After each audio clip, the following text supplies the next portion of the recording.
하나님께서 찬양을 통해서 홀로 영광 받으신 줄 믿습니다. 야곱이 드디어 아들 요셉을 만납니다. 애굽에 도착하여서 만나서 너무너무 반가워서 안고 부둥켜 웁니다. 얼마나 많이 울었을까? 그 울음소리가, 그 흐느낌이 어떠했을까? 야곱이 너무 좋아서 이제 죽어도 좋다, 죽어도 여한이 없다고 합니다. 그렇게 22년 만에 극적인 부자의 상봉이 이루어졌습니다. 이 야곱은 요셉의 인도로 애굽의 바로를 만납니다. 애굽의 바로왕, 아무나 만날 수 없죠. 그가 애굽의 바로를 만납니다. 바로가 야곱에게 묻습니다. 네 나이가 몇 살이냐? 네 나이가 몇 살이냐? 그랬더니 야곱이 답합니다. 내 나그네 길의 세월이 130년이라고. 그런데 그 세월이 험악했다고. 야곱이 애굽의 바로를 만나서 자기 나이가 130인데 그 여정이 자기 조상처럼 나그네 길이었고 험악한 세월이었다고. 바로가 이 말을 듣고 제대로 이해했을까? 태어날 때부터 왕궁에서 자라고 왕이 되었으니까, 앞으로도 왕궁에서 살다가 죽을 테니까 야곱의 말을 제대로 이해했을까? 나그네 길이었고 험악한 세월이었습니다. 야곱은 바로 앞에서 130년 자신의 지난 날을 돌이켜 보니 나그네 길이었고 험악한 세월이었다고 고백합니다. 가수 최희준 씨는 하숙생이라는 가요에서 인생이 나그네 길이었다고 노래하죠. 인생은 나그네 길, 어디서 왔다가 어디로 가는지, 구름이 흘러가듯 떠돌다 가는 길에 정일랑 두지 말자, 미련일랑 두지 말자. 인생은 나그네 길, 구름이 흘러가듯 정처 없이 흘러서 간다. 인생은 벌거숭이, 빈손으로 왔다가 빈손으로 가는가. 강물이 흘러가듯 여울져 가는 길에 정일랑 두지 말자, 미련일랑 두지 말자. 인생은 벌거숭이, 강물이 흘러가듯 소리 없이 흘러간다. 그렇습니다. 인생은 나그네 길입니다. 잠시 머물다가 떠날 길입니다. 영원히 머물 곳이 아닙니다. 하숙집이고 여관입니다. 임시 장막처이고 정거장입니다. 여리고 도성에서 강도 만난 자가 선한 사마리아인의 도움으로 주막에서 치료받고 쉬다가 또 길을 났습니다. 그렇게 인생은 주막처럼 잠시 머물다가 가는 곳이라는 것이죠. 그러니까 어떻습니까? 너무 세상에 집착하지 말자. 너무 욕심 부리지 말자. 너무 치장하지 말고 너무 화려하게 꾸미지도 말자. 다 덧없는 일이니까 잠시 머물다 떠날 곳이니까. 요즘에 해외여행이 대세입니다. 그렇죠. 황금 휴가철만 되면 공항이 북적북적되고 대한민국이 조용합니다. 다 해외로 나갑니다. 얼마나 감사하고 좋은지 몰라요. 옛날 같으면 꿈도 꾸지 못할 일입니다. 나라가 잘 살다 보니까 이렇게 대한민국 국민이 복을 받아서 해외여행을 나갑니다. 나가면 너무 좋습니다. 많은 것을 배우고 깨닫고 느끼고 돌아옵니다. 돌아와서 야, 대한민국 너무 잘 살구나. 한국에 살 때는 몰랐는데 나가보니까 대한민국 너무 잘 살구나 느끼고 돌아옵니다. 또한 제 충전도 받습니다. 저도 단기 해외 선교 또 노예, 교직자회, 수련회 등으로 해외여행을 여러 차례 가보았습니다. 근데 어떻습니까? 그곳이 좋다고, 그 나라가 너무 좋다고, 그래서 평생 머무는 사람 보았습니까? 없어요. 딱 시간이 되면은, 떠날 때가 되면은 아무리 좋아도 집으로 돌아옵니다. 비행기 안에서 그렇게 깨닫죠. 아, 집이 제일 좋구나. 해외여행 떠나기 전에는 그곳이 얼마나 좋을까 상상 기대하지만은 돌아올 때쯤이면 깨닫습니다. 그래도 내 사는 집이 제일 좋구나. 집이 제일 좋아요. 집보다 편하고 좋은데 또 어디 있을까? 마찬가지입니다. 우리 잠시 천국에서 이 지구상으로 해외여행 왔어요. 지구 해외여행 왔습니다. 7, 80년 건강하면 90살, 100살 살다가 해외여행 마치고 다 떠납니다. 떠나서 다시 본향 천국으로 갑니다.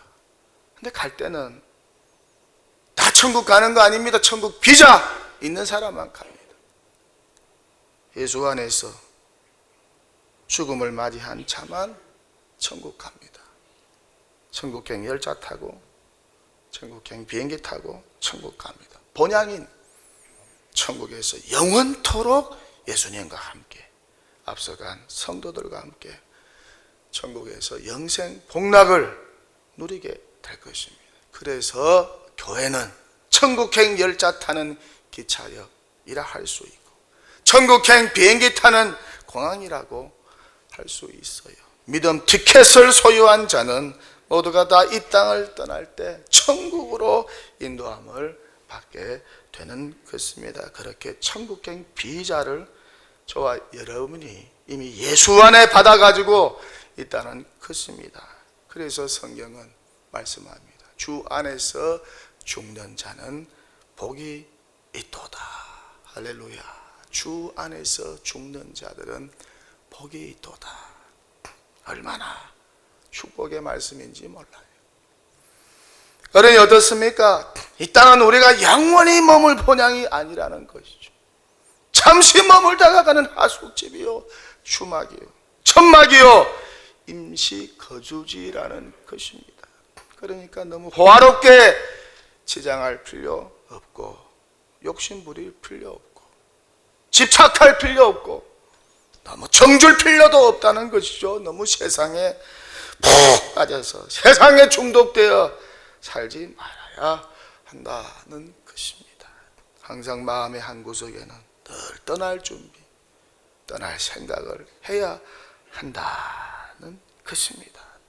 짐을 챙겨서 떠날 준비를 해야 한다는 것이죠. 왜요?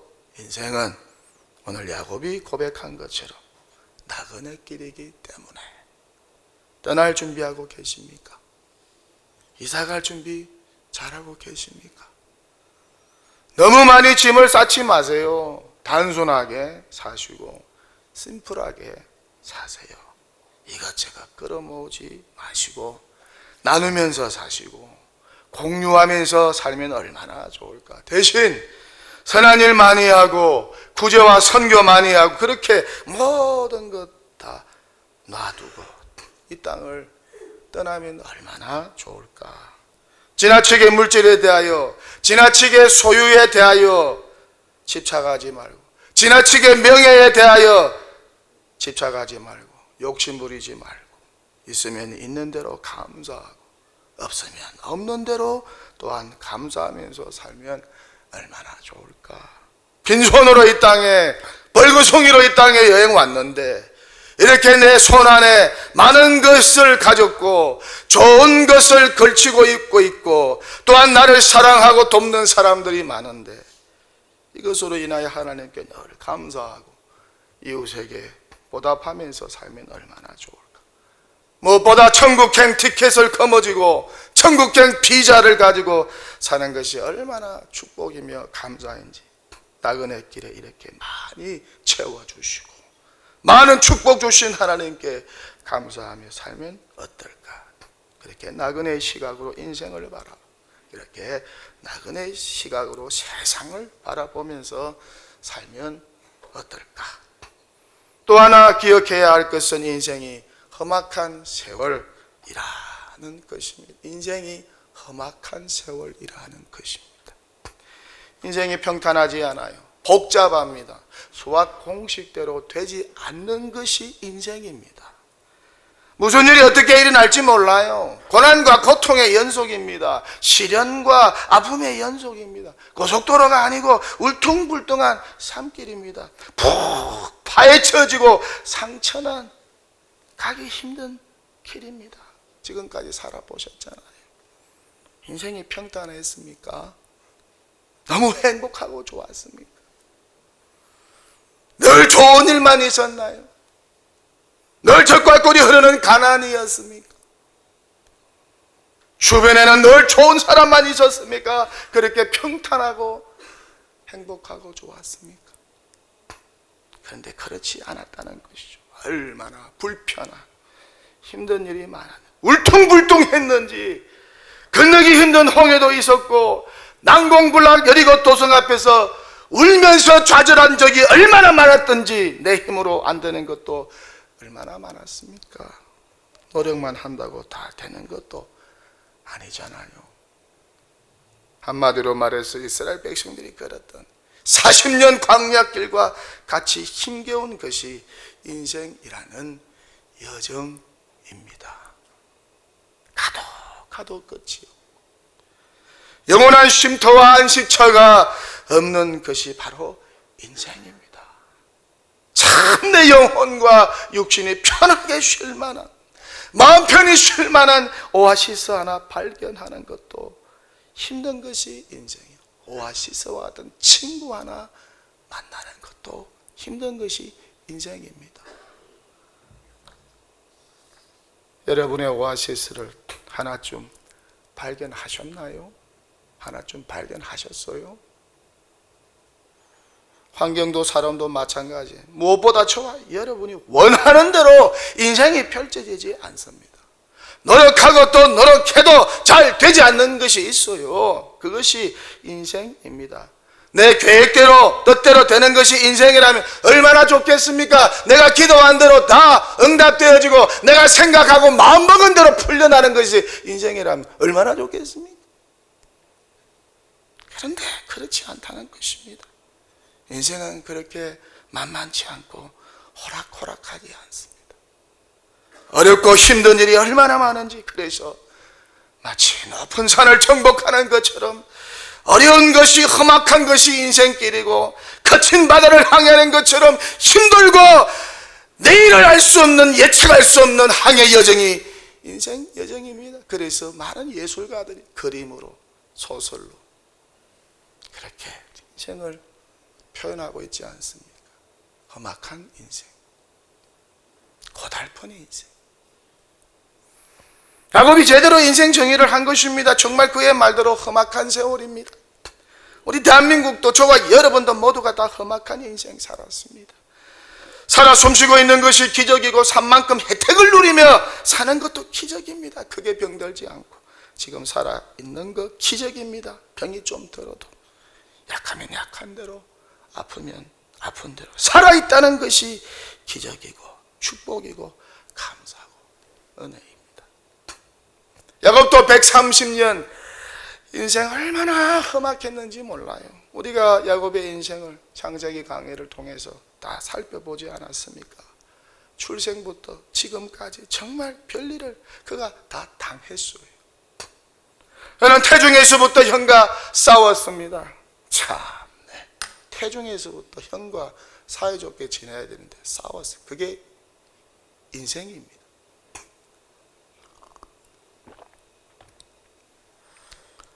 자기가 먼저 나가겠다고 그렇게 승부욕과 경쟁심이 강했어요.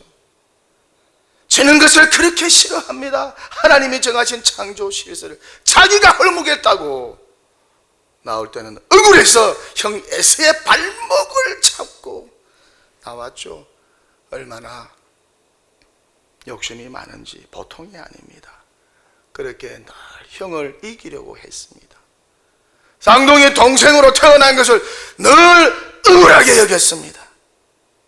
결국 형의 장자권을 빼앗죠. 그리고 아버지 이삭도 속입니다. 자기가 에서라고 뻔뻔하게 아버지 앞에서 거짓말합니다. 야, 너 야곱 맞지? 아니요, 나 에서입니다. 만져보세요. 나 에서입니다. 그렇게 뻔뻔한 인간이 야곱이었습니다. 결국 아버지를 속여서 장자의 축복 기도를 받습니다. 이 사실을 형 에서가 알고 야곱을 죽이려고 했죠. 이것 때문에 젊을 때 야곱은 외삼촌 라반 집으로 어쩔 수 없이 도망갑니다. 그렇게 외삼촌 집에서 20년을 삽니다. 타향살이 20년, 이민생활 20년, 정말 고생만 했습니다. 결혼하려다가 외삼촌에게 속고 자기만 거짓말 잘할 줄 알았는데 자기보다 거짓말 더 잘하는 사람 만났어요. 그가 그의 장인이요 외삼촌이었습니다.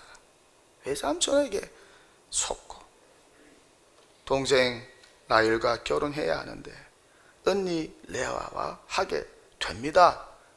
7일 후에 다시 라헬과 결혼합니다. 처음부터 야곱은 두 여인과 함께 결혼 생활을 시작했습니다. 행복했을까요? 하나님께서 한 사람만 데리고 살아라 하는 이유가 다 있습니다. 일로 14년간 외삼촌 집에서 라반을 위해서 봉사합니다. 그리고 6년 더 외삼촌을 위해서 일합니다. 그렇게 20년간 죽기 살기로 일했습니다. 밤낮으로 일했습니다. 임금도 10번 이상 속임을 당했습니다. 야곱의 말대로라면 눈붙일 겨를 없이 지낸 세월이었습니다. 20년이 그랬습니다. 어디뿐입니까? 자녀는 첩을 포함해서 내 여인으로부터 12명의 아들과 한 딸을 낳았습니다. 얼마나 결혼 생활이 힘들었을까? 자녀들이요, 엄마가 달라요. 고향으로 돌아올 때는 형 에서 때문에 무척 힘들었습니다. 늘 형의 눈치를 보고 의식하며 살아야 했습니다. 어디뿐입니까? 고향으로 내려와서는 돈은 좀 벌었지만 딸 디나가 강간을 당합니다. 이 일로 시므온과 레위를 비롯한 야곱의 아들들이 분개하여서 세겜성 사람들을 전부 칼로 쳐 죽여버렸어요. 쑥대밭을 만들었어요. 소문이 다 났습니다. 일로 또다시 거주지를 옮겨야 했습니다. 그런데 이번에는 사랑하는 아내 라헬이 죽습니다. 베냐민을 낳다가 죽죠. 라헬이 죽고 나서 라헬이 첫 번째로 난 아들 요셉에게 시박을 걸고 그에게 모든 정을 쏟아붓습니다. 그래서 다른 형제들에게 지어주지 않았던 채색옷까지 만들어서 입혀주지 않습니까? 근데 그만 요셉이 짐승에게 물려 죽었다는 소식을 아들들에게 듣습니다. 근데 거짓말입니다. 다 새빨간 거짓말. 아들들이 아버지가 밉다고 속인 것입니다. 그렇게 22년 동안 아버지 야곱은 아들들에게 속고 살았습니다. 속는 줄도 모르고 그렇게 속고 살았습니다. 22년 동안 죽은 아들 요셉 생각하면서 고통스럽게 살았습니다. 그런데 이게 웬일입니까? 말년에 가나안 땅에 기근이 찾아왔어. 애굽으로 양식 구하러 간 아들들이 베냐민도 데려가야 한다고 정말 죽을 맛입니다. 이런 험악한 세월을 살았습니다. 그러다가 나이 130에 요셉이 살아서 애굽의 총리가 되었다는 이 놀라운 소식을 듣고 아들들과 자부들 그리고 손자 손녀 다 포함하여 70명을 데리고 애굽으로 그 130의 나이에 이주합니다. 오늘날로 말하면 이민을 갔습니다. 얼마나 고달팠을까요? 말 그대로 야곱의 130년 인생은 험악한 세월이었습니다. 평탄한 세월이 아니라 괴로움과 고통과 눈물의 세월, 험악한 세월이었습니다. 야곱처럼 험악한 세월을 산 인생들이 많습니다.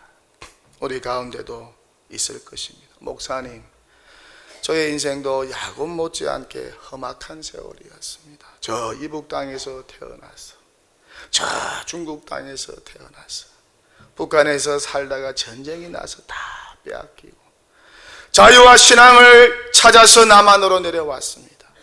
그러다가 저 전라도, 저 경상도, 저 제주도로 돌아다니다가 서울에 와서 고생하면서 살았습니다. 그렇게 말씀하실 분들이 여기 많을 것입니다. 목사님, 청량리 바닥, 제기동 시작 바닥에서 맨손으로 노점 상하면서 경찰에 쫓겨가면서 그렇게 살았습니다. 그렇게 자식들 키웠습니다. 그런 분도 많이 계실 겁니다. 어느 권사님은 이북에서 태어났는데 자기 부모님과 형제가 북한 공산주의자들에게 죽는 장면을 보았다고 합니다. 그 이후로 어린 동생 하나 데리고 북한 탈출하여 남한에서 살면서 이곳저곳 돌아다니면서 고생한 이야기를 듣는데 정말 눈물 없이 들을 수가 없어요. 이런 분들이 우리 교회 안에 많고 우리 역사 속에도 많다는 것입니다.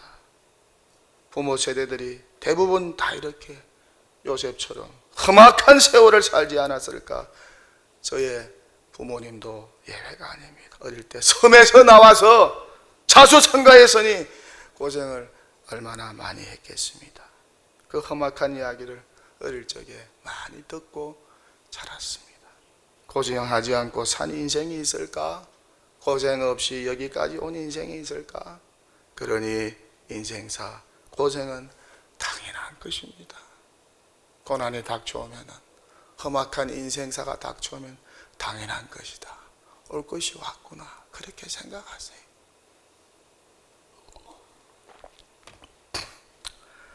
중국 내륙 선교의 아버지로 불리는 허드슨 테일러 선교사, 혹시 아는 분도 계실 것입니다. 이분이 20대 초반에 이제 은혜를 받고 중국에 선교사로 오려고 하는데 사귀던 약혼녀가 있었는데 중국에 선교사로 간다고 하니까 나는 못 가겠다. 그래서 헤어져서 이 시련의 아픔을 안고 중국 선교사로 왔습니다. 중국 현지 선교사 마리아와 결혼을 했습니다. 그런데 1876년에 중국에 열병이 돌아왔습니다. 우리 3년 반 동안 전 세계 돌았던 코로나와 비슷한 그런 열병이 돌아왔습니다. 일로 8살 큰딸 그레이스가 열병에 걸려 죽습니다. 큰딸 살려달라고 며칠 밤낮을 기도했지만은 소용이 없었습니다. 그는 사랑하는 딸을 양자 강변에 묻었습니다. 그 뒤 5살 된 아들 사무엘도 열병이 걸려서 시름시름 하다가 죽었습니다. 그는 사무엘의 그레이스 옆에 묻었습니다. 얼마 후 태어난 아들 노엘 기뻤습니다. 그러나 그 기쁨은 20일 뿐이었습니다. 20일 후에 노엘도 열병으로 죽었습니다. 노엘을 그레이스와 사무엘 곁에 묻었습니다. 노엘이 죽은 지 13일 뒤에 아내 마리아도 열병에 걸려 죽었습니다. 마리아의 나이 33세였습니다. 이후 재혼한 아내도 죽습니다. 그리고 세 번째 얻은 아내도 죽습니다. 극한 괴로움과 우울증에 빠졌습니다. 정말 험악한 세월 아닙니까? 얼마나 힘들고 괴롭고 힘들었을까? 하지만 그는 계속 하나님을 의지하면서 선교하였고 풍성한 열매를 얻었습니다. 그가 73세로 죽을 때까지 40년 동안 선교지를 떠나지 않고 끝까지 중국 선교사에게 매진하다가 하나님의 부르심을 받았습니다. 그리고 양자강이 보이는 전장시 한 공동묘지에 가족들과 함께 묻혔습니다. 그가 중국 내륙 선교의 아버지라고 불리우는 허드슨 테일러 선교사입니다. 선교 역사 속에 빛을 발한 허드슨 테일러 선교사였지만 그의 삶은 험악했습니다. 사랑하는 자녀와 아내를 잃는 상실감과 아픔보다 더 큰 고난이 또 어디 있을까? 누구보다 우리 예수님 얼마나 험악한 인생을 사셨는지 저와 여러분이 잘 알고 있습니다. 힘들 때 예수님 많이 생각하세요. 그래도 나는 예수님보다 낫다. 인생은 이렇게 험악합니다. 괴로운 일이 많고 악한 일이 많습니다. 그래서 우리는 장례식장에서 이 사실을 인정하면서 이렇게 찬송을 부르며 성도들을 향하여 천국 환송 예배를 드립니다. 괴로운 인생길을 가는 몸이 평안히 쉴 곳이 아주 없네. 걱정과 고생이 어디는 없으리. 돌아갈 내 고향 하늘나라. 광야에 찬바람 불더라도 앞으로 남은 길 멀지 않네. 산 넘어 눈보라 세차게 풀어도 돌아갈 내 고향 하늘나라.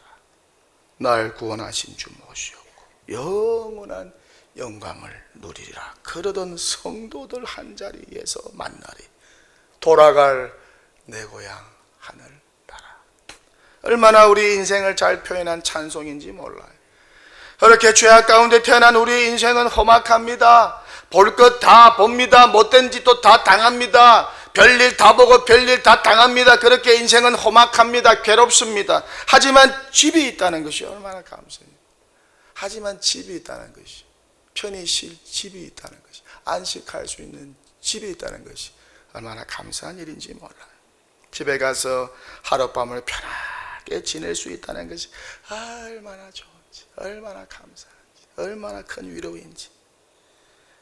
편히 쉴 돌아갈 집이 없는 사람이 가장 불쌍해. 너무 안 됐어요. 그 집이 조그만 월세방이라도 원룸이라도 괜찮아요. 집이 좀 크고 좋으면 더 좋겠죠. 예전에 신방하는데 어느 젊은 여자 집사님이 그래, 목사님 나 소원이 있어요. 소원이 뭡니까? 제가 기도해 드리겠습니다. 자기는 조그만 빌라에 사는데 자기 소원은 저 집 길 건너편에 우뚝 서 있는 아파트에 사는 것이라고 합니다. 목사님 나도 때가 되면 저 아파트에 살고 싶어요. 그렇게 아파트에 사는 사람들이 부럽다고 합니다. 그렇습니다. 아파트에 사는 것도 얼마나 큰 축복인지 몰라요. 아파트에 사는 분들을 부러워하는 사람들이 얼마나 많은지 몰라요. 아파트든 빌라든 월세든 전세든 아무 상관없어요. 하나도 못 가져가요. 아파트 10채에서도 100억짜리 아파트 1000채에서도요 하나도 못 가져갑니다. 잠시 사용하다가 두고 갑니다. 문제는 내 지친 몸뚱아리 하나 편히 쉴 공간이 있다는 것, 집이 있다는 것이 감사입니다. 가족이 있으면 더 좋죠. 식구들이 옹기종기 모여 앉아있으면 얼마나 위로가 되고 보기만 해도 좋고 위로가 되는지 몰라요. 가장 큰 삶의 장애 중에 하나가 요즘 뭐라고 합니까? 외로움이라고 하죠. 외로움을 호소하는 분들이 갈수록 늘어나고 있어요. 집에 들어갔는데 아무도 없어요. 나 혼자뿐입니다. 그렇게 외로움을 느끼며 살아가는 분들이 갈수록 많습니다. 어느 권사님이 그래요. 80이 다 되어 갑니다. 파지를 주우면서 삽니다. 제가 한 번은 그 권사님 만나서 안 힘드냐고 물었습니다. 권사님 힘들겠네요. 이거 하루 종일 파지 주우면 얼마 받습니까? 몇천 원 받습니다. 안 힘듭니까? 그랬더니 괜찮다고, 지금이 제일 행복하다고. 그렇게 말씀하시네요. 남편은요, 남편 죽었어요. 그 남편하고 살 때는 너무 힘들었어요. 그런데 이 남편이 죽고 혼자 사는데 너무 행복하다고, 좋다고. 딸이 있는데 같이 와서 살려고 하는데 답답해서 눈치 볼까봐 안 간다고 그랬습니다. 그래 혼자 삽니다. 교회 길 건너 조그만 집에서 혼자 삽니다. 좋아요? 너무 행복해요. 집이 보잘것없고 아주 작지만은 이렇게 건강하며 리어카 끌면서 파지 줍고 다니고 사람 구경하며 사는 것이 너무 행복하다고. 집에 가면 좁지만은 금방 잠이 든다고. 그래서 주일이면 교회 와서 예배드리고 친구들 만나고 동기들 만나고 믿음의 형제자매 만나는 것이 너무 행복하다고. 딸들이 가끔씩 와서 용돈도 준다고. 그렇게 편히 잠잘 곳이 있다는 것이 너무 좋다고. 얼마나 감사한지 모르겠다고, 행복하다고 그렇게 말씀합니다. 그래서 오히려 그랬어요. 이번 천국 가실 때 굉장히 편하겠다. 가진 게 없으니까. 자식들이 싸우겠습니까? 가진 거 많아 보세요. 장례식이 문제입니까? 자식들이 서로 그냥 가져가려고 그냥. 야곱이 뱃속에서 형하고 싸운 것처럼 다투지 않겠습니까? 없는 것도 복인 줄 믿습니다. 할렐루야. 남기고 가는 것이 없는 것도 복인 줄 믿습니다. 편히 쉴 집이 있다는 것이 축복이고 감사하고 기적입니다. 근데 우리 성도들에게 더 큰 축복이 뭡니까? 지상에는 또 하나님의 집이, 교회가 있다는 것이 복입니다. 하나님과 상관없던 저와 여러분이, 죄의 종된 저와 여러분이, 마귀의 종된 저와 여러분이 예수 믿고 하나님의 자녀가 되어서 교회에 나오게 된 것이 가장 큰 축복이요, 기적이요, 은혜요, 감사인 줄 믿습니다. 그리고 예수 안에서 죽으면 어떻게 됩니까? 예수님께서 예비해 놓으신 천국으로 입성하게 됩니다. 공짜입니다. 하늘의 집으로, 하늘 왕궁으로 이주하게 됩니다. 저와 여러분에게 천국집이 있다는 것이 얼마나 감사인지, 얼마나 큰 위로인지, 그렇게 우리에게 본향이 있습니다. 그 본향은 이 땅의 집과는 상상할 수 없을 만큼 좋습니다. 놀랍고 신비하고 신기하다고 성경은 기록하고 있습니다. 김희보 작사, 김두한 작곡, 본향을 향하여 라는 곡이 있습니다. 가사가 이렇습니다. 이 세상 나그네 길을 지나는 순례자, 인생의 거친 들에서 하룻밤 머물 때 환란의 굳은 피바람 모질게 불어도 천국의 순례자 본향을 향하여, 천국의 순례자 본향을 향하여 이 세상 지나는 동안 괴로움이 심하나 그 괴로움 인하여 천국 보이고, 이 세상 지나는 동안 괴로움이 심히 심하나 늘 항상 못 부르나 은혜로 이끄시네. 생명강 맑은 물가에 백화가 피고 흰옷을 입은 천사 찬송가 부르실 때 영광스러운 면류관 받아 쓰겠네. 이 세상 나그네 길을 지나는 순례자, 인생의 거친 들에서 하룻밤 머물고 천국의 순례자 본향을 향하네. 본향을 향하네. 얼마나 멋진 찬양인지 몰라요. 서도에서 소개한 가수 최희준 씨가 부른 하수생도 좋은 노래지만 본향을 향하여 이 곡을 따라갈 수가 없어. 이 가사를 따라갈 수가 없어요. 왜요? 그 노래는 인생이 나그네 길이라면서 하숙집으로 끝납니다. 나그네 길 이상의 것이 없어요. 보이질 않아요. 나그네 길 인생 이유가 보이질 않아요. 설명되지 않아요. 그러니 허무입니다. 허무병에 걸려 사는 사람들이 얼마나 많습니까? 하숙생은 하숙집에서 인생이 나그네 길이라고 하면서, 인생이 험악하다고 하면서 한탄하다가 그만 그렇게 하숙집에서 하숙생으로 끝납니다. 그런데 본향을 향하여는 그렇지 않다는 것입니다. 달라요. 비록 인생 나그네로 살지만은 목적이 분명합니다. 천국의 순례자라는 것이죠.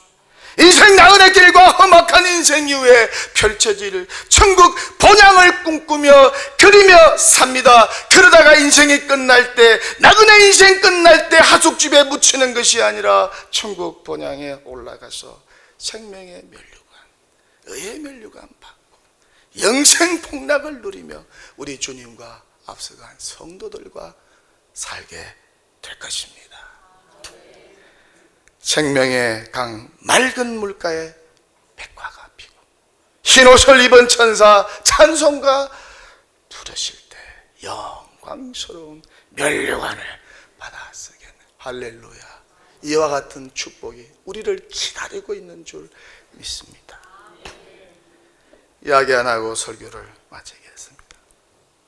어느 권사님이 저만 보면은 와서 기도를 해달라고 하는데 빨리 죽어서 천국 가게 해달라고 그렇게 기도를 부탁합니다. 당황스럽습니다. 아니 목사가 기도하면 살려주세요, 살려주세요, 고쳐주세요 이렇게 기도를 해야 돼요. 이 권사님은 저만 보면 달려와서 목사님 나 빨리 죽게 해주세요, 빨리 천국 가고 싶어요. 그래서 권사님 그런 기도는 드리기가 좀 곤란합니다. 그거는 내가 어떻게 할 수 없습니다. 그래도 기도해달라고, 이번 봄에 꼭 죽게 해달라고. 봄에 살아있어 그러면 이번 가을에 꼭 죽게 해달라고. 그럼 또 올해도 살아있으면 내년에 꼭 죽게 해달라고. 꼭 봄 가을에 죽게 해달라고 그러더라고요. 왜 봄 가을에 죽게 해달라고?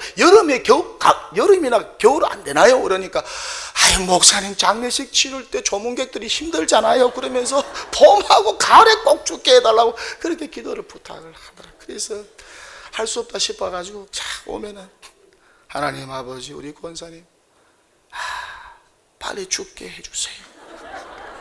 빨리 죽어 천국에 가게 주시옵소서. 그러면 아멘. 또 그걸로 끝나면 좀 마음이 자 그렇잖아. 그럼 제가 하나 더 붙여. 그런데